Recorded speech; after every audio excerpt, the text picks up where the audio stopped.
भारत की अंतरिक्ष एजेंसी इसरो एक बार फिर से इतिहास रचने को तैयार है, क्योंकि वो घड़ी आ गई है जब भारत का चंद्रयान-3 चंद्रमा की सतह पर सफल लैंडिंग करने वाला है। और यह मिशन सफल रहा तो इंडिया ऐसा चौथा देश होगा जो चंद्रमा पर सफल लैंडिंग करेगा। और इससे पहले चीन, अमेरिका और रूस चंद्रमा पर अपना स्पेसक्राफ्ट की सफल लैंडिंग करा चुके हैं। और इसरो चीफ एस सोमनाथ ने चंद्रयान-3 की लॉन्चिंग की तारीख की पुष्टि कर दी है। इसरो चीफ के मुताबिक सारी तैयारी पूरी हो चुकी है और भारत 12 से 19 जुलाई के बीच श्रीहरिकोटा के सतीश धवन अंतरिक्ष केंद्र से इसे लॉन्च करेगा। खबर यह है कि इसकी लॉन्चिंग 13 जुलाई को दोपहर 2:30 पर हो सकती है। खास बात यह है कि इस बार ये mission geosynchronous satellite launch vehicle MK3 से होने वाला है। ये तीसरी स्टेज वाला लॉन्च व्हीकल है जिसे इसरो ने ही तैयार किया है। ये देश का सबसे हैवी लॉन्च व्हीकल है जिसका उपनाम बाहुबली दिया गया है। चांद के लिए इसरो का ये तीसरा मिशन है, इसीलिए इसे चंद्रयान-3 नाम दिया गया है। भारत में सबसे पहले इसरो ने साल 2008 में चंद्रयान-1 को लॉन्च किया था, जो चंद्रमा की कक्षा तक पहुंचने में सफल रहा था। उसके बाद साल 2019 में भारत ने चंद्रयान-2 को लॉन्च किया था, लेकिन चांद पर लैंड होने से पहले ही रोवर से संपर्क टूट गया और यह प्रयास असफल हो गया था। चंद्रयान-3 को एक तरह से कहें तो ये दूसरे मिशन का ही फॉलोअप है।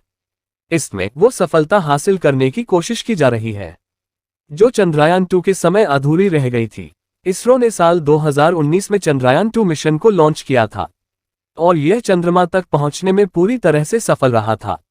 और 47 दिन का सफर पूरा करने के बाद चंद्रमा पर लैंडिंग से कुछ किलोमीटर पहले ही इसरो का लैंडर विक्रम खराब हो गया था। इसी वजह से लैंडिंग साइट से संपर्क टूट गया था, जिसके चलते इसरो का ये प्रयास असफल हो गया था। पिछली बार हुई इन असफलताओं को ध्यान में रखते हुए इस बार इसरो ने बड़े पैमाने पर तैयारी की है और माना जा रहा है कि इस बार भारत का स्पेसक्राफ्ट चंद्रमा की सतह पर सफल लैंडिंग कर इतिहास रच देगा। चंद्रयान-3 ने लॉन्चिंग से पहले सारी टेस्टिंग प्रक्रिया पार कर ली है और यह सभी टेस्टों में ये सफल रहा है। खास तौर से लॉन्चिंग व्हीकल के ऊपरी रफ्तार देने के लिए इसमें लगाया गया इंजन को और इस क्रायोजेनिक CE-20 इंजन की टेस्टिंग भी सफल रही है। साथ ही लैंडर भी अपने टेस्ट में सफल हो चुका है और इसरो ने प्लान किया है कि इस बार चंद्रयान-3 को चांद के दक्षिणी ध्रुव पर उतारा जाएगा। चंद्रयान-3 से इसरो जिस रोवर को चांद की सतह पर उतारेगा उसे एक चंद्र दिन की अवधि के लिए तैयार किया गया है, यानी कि ये रोवर चांद पर एक दिन बिताएगा। खास बात यह है कि चांद पर एक दिन धरती के 14 दिनों के बराबर होते हैं, यानी कि यह लगातार 14 दिन तक ये रोवर धरती पर चंद्रमा के बारे में जानकारी भेजता रहेगा। साथ ही ऐसी भी संभव है कि ये मिशन और ज्यादा लंबा खींचा जाए और लगातार जानकारियां भेजता रहे। चंद्रयान-2 का विक्रम लैंडर चांद की सतह के बिल्कुल नजदीक पहुंचकर क्षतिग्रस्त हो गया था और जिसके चलते लैंडर की हार्ड लैंडिंग हुई थी। लेकिन इस बार लैंडर में ऐसे सेंसर लगाए गए हैं जो चंद्रयान की गति को कंट्रोल करेंगे। वैज्ञानिकों के मुताबिक इस बार लैंडिंग की प्रक्रिया चांद की सतह से 7 किमी ऊपर से शुरू हो जाएगी और 5 किमी की दूरी तय करने के बाद इसके सेंसर एक्टिव हो जाएंगे जो चांद की सतह पर इसकी सफल लैंडिंग कराएंगे। इसरो चीफ एस सोमनाथ के मुताबिक बेशक पिछला मिशन असफल रहा था, लेकिन इससे हमारी टीम को बहुत कुछ सीखने को मिला था।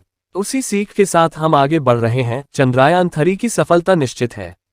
इसरो का चंद्रयान-3 तकरीबन 615 करोड़ रुपये में तैयार हुआ है। हालांकि इसका ओवरऑल खर्च 1000 करोड़ के आसपास होगा। बताया जाता है कि चंद्रयान-3 के लैंडर, रोवर और प्रोपल्शन मॉड्यूल पर तकरीबन 250 करोड़ रुपये खर्च किए गए हैं, जबकि इसकी लॉन्चिंग पर 365 करोड़ रुपये खर्च किए जाएंगे। और जिस GSLV Mk3 रॉकेट से इसे लॉन्च किया जाएगा उसकी लागत भी 350 करोड़ के आसपास है। इससे पहले चंद्रयान-2 की कुल लागत 978 करोड़ रुपये रही थी। इसमें 603 करोड़ रुपये मिशन पर और शेष रॉकेट पर खर्च किए गए थे और चंद्रयान-1 मिशन 386 करोड़ रुपये में पूरा हुआ था।